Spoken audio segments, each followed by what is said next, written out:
The CPU, short for Central Processing Unit, is like the brain of the computer, and once you understand how it works, you'll understand the computer as well. Let's remove the cover of the CPU and zoom in to see what happens inside. There are lots of different wires carrying information around the CPU. This particular CPU is called the 6502 and was used in computers like the Apple II and the Commodore 64, as well as in the original Nintendo Entertainment System. This simulation of the 6502 can be found online at visual6502.org. In every CPU, there is a particular wire that turns on and off at a steady rate to help keep everything in sync.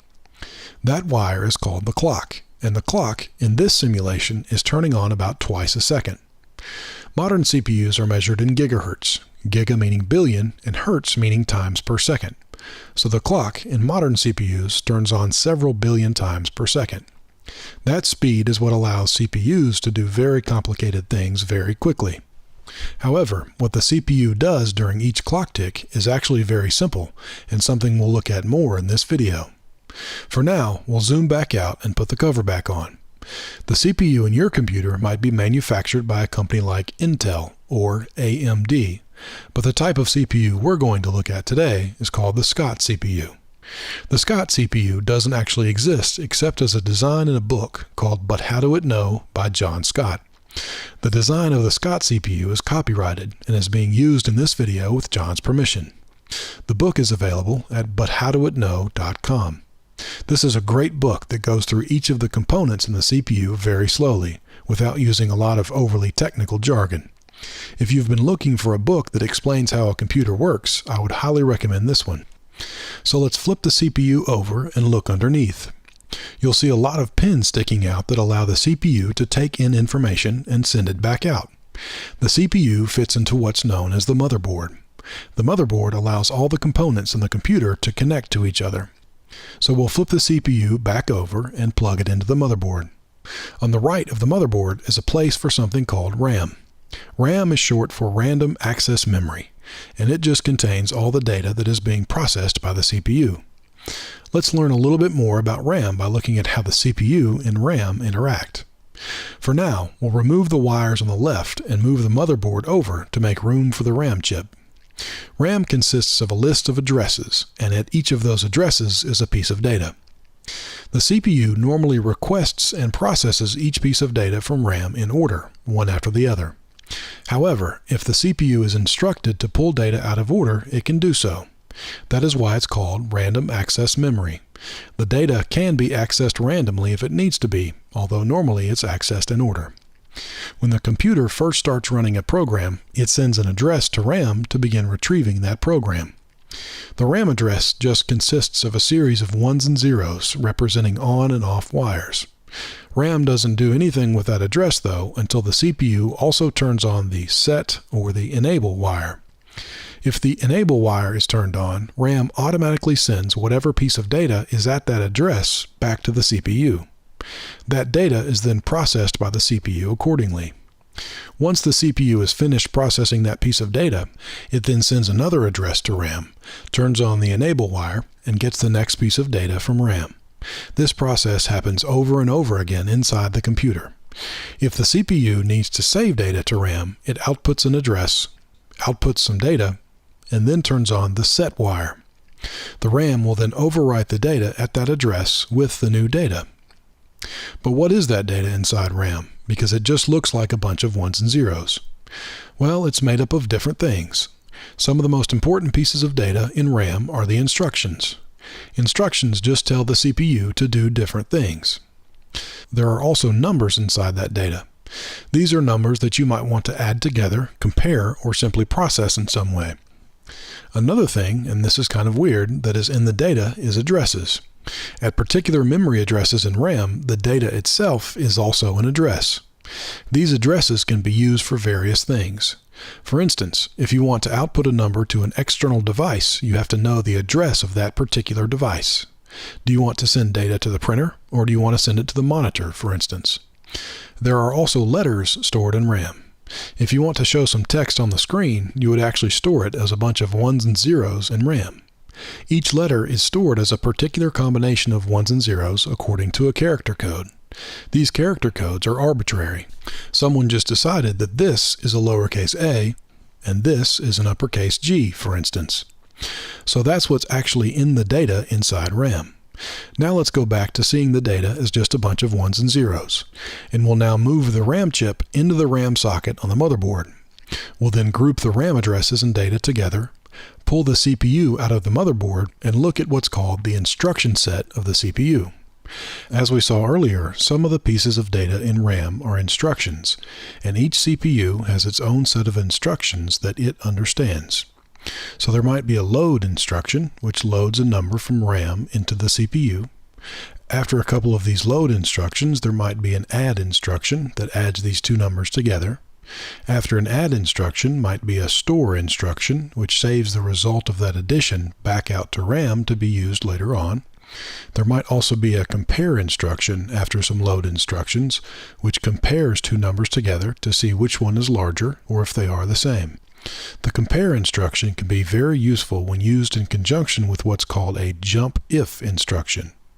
As we saw earlier, the CPU generally requests each piece of data from RAM in order one after the other. Sometimes, though, the programmer wants to jump to an out-of-order RAM address to process some other instructions in memory. The jump if instruction checks to see if a certain condition is true before it jumps. It uses the results of the compare instruction to make this decision. There is also a regular jump instruction that jumps no matter what. Finally, there is an out instruction and an in instruction. These will output data to an external device like a monitor, or input data from an external device like a keyboard. These two instructions are often used in conjunction with an address, like we talked about earlier. There are some other instructions in a CPU's instruction set, but these are some of the more commonly seen ones. So as we saw, the data in RAM consists of things like instructions, numbers, addresses, and letters. So let's go through a program that would use this instruction set to play a guessing game. So it would load a number like 9 into the CPU. Let's say that the programmer decided that that was the right answer, so he went ahead and put that number into RAM. And then comes an in instruction to retrieve the user's guess. After the in instruction is the address of the keyboard, so we can know where we're getting the data from. Next comes a compare instruction that checks to see if those two numbers, the one saved by the programmer and the one entered by the user, are the same. Following the compare instruction is a jump if equal instruction, which will jump to another address in RAM if those two numbers we just talked about are the same. The jump if equal instruction is immediately followed by a new RAM address. If the two numbers are the same, the CPU jumps to that new address to begin processing its next set of instructions from there. If the two numbers are not the same, then the computer ignores the jump if equal instruction and the corresponding address and just keeps going. Following the jump to address comes an out instruction with the address for the monitor, then the letter capital G, and then below that would be the letters U, E, S, S, space again, so guess again. So if the user guesses the wrong number, the program would tell him to guess again, and then jump back up to the in instruction to retrieve that new guess, and then process these instructions all over again. By the way, the in and out instructions used here have been simplified somewhat, but you'll find them covered in more detail in the book. So now let's briefly take a look inside the CPU itself to see how it would process an instruction. As we saw earlier, this is the inside of the 6502 CPU. Let's take away the 6502 wiring and see what's inside the Scott CPU. The first component is the control unit, which is kind of like a captain in the Army.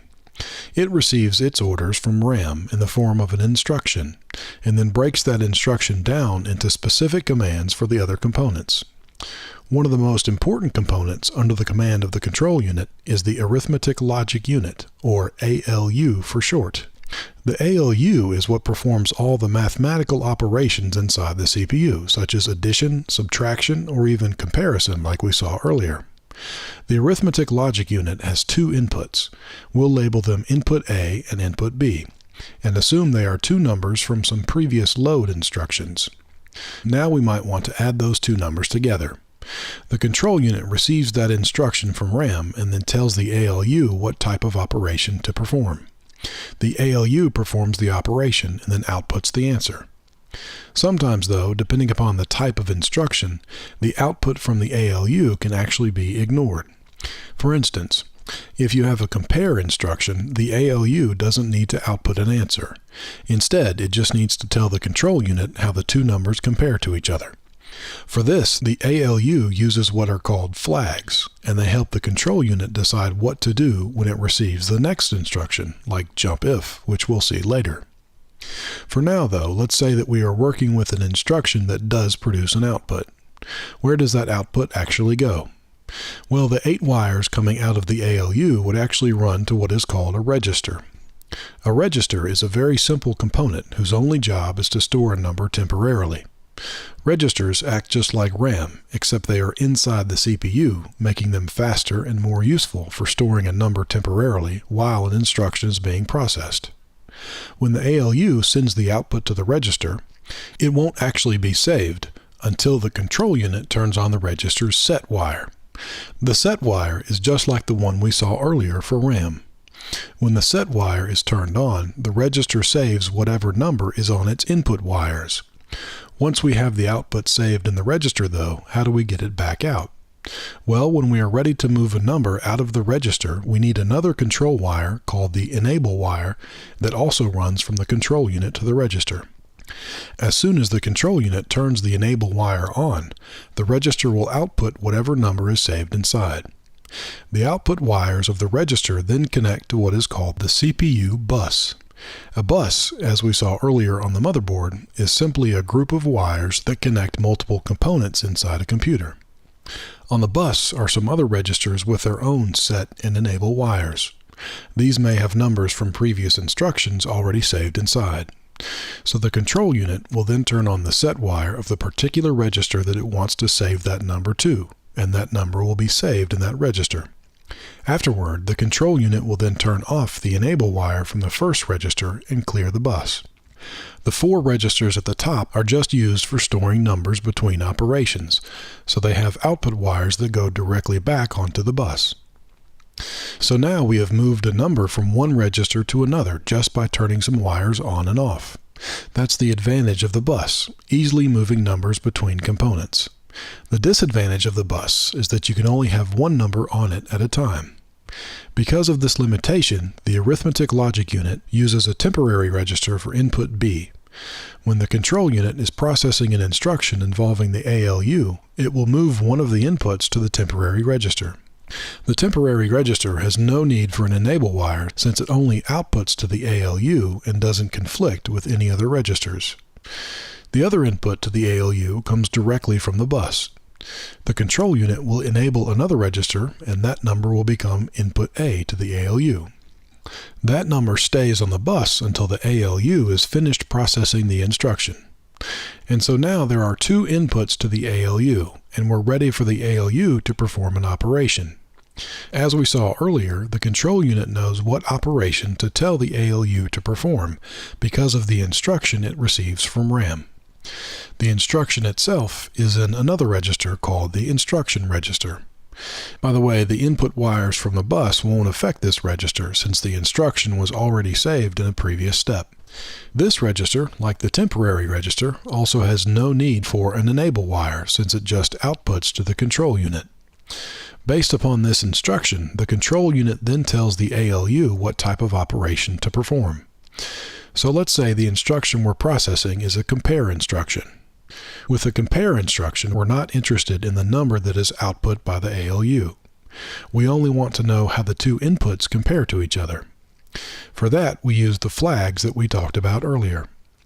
Each flag is just a wire that turns on or off depending upon whether or not a certain condition is true. Inside the Scott CPU, there are 4 flags, and we'll look at 2 of them now. The A is larger flag will turn on if input A is larger than input B. If the inputs are the same, then the equal flag turns on, and if both of these flags are off, that means input B is larger. But in this case, the equal flag is on, so that means both inputs are the same. Once the compare instruction is over, we still need to use the flags for the next instruction, so we'll save them to a register that only has 4 inputs and 4 outputs. one for each flag. Once the flags are set into the flags register, the CPU is finished with the compare instruction, and it can then request the next instruction from RAM. Generally, the next instruction after a compare instruction is a jump if instruction. This combination of a compare and a jump if instruction, by the way, is very common in computer programming. Anytime there is more than one possible path through a program, the computer is using these instructions to tell it which way to go. So now that we're finished with the compare instruction and our flags are saved in the flags register, we need to tell RAM that we're ready for the next piece of data, in this case the next instruction. So inside the CPU, another register that is very important is what's called the instruction address register. The CPU uses this register to know where the next instruction should come from in RAM. When the CPU is ready for the next instruction, it enables the instruction address register onto the bus. Eventually, the instruction address will flow to RAM, but it doesn't get there directly. There is an intermediary register called the memory address register, whose only job is to tell RAM what memory address the CPU wants next, since it won't always be an instruction. Once the instruction address is set into the memory address register, it is automatically sent to RAM since the memory address register doesn't have an enable wire. The control unit then turns on the enable RAM wire, and RAM automatically sends back the data at that address, which in this case is an instruction. That instruction is then saved in the instruction register, and the control unit begins processing it. In this case, it's a jump if equal instruction, which checks to see if the equal flag is on. It does that by running one of its wires and the equal flag wire into an AND gate.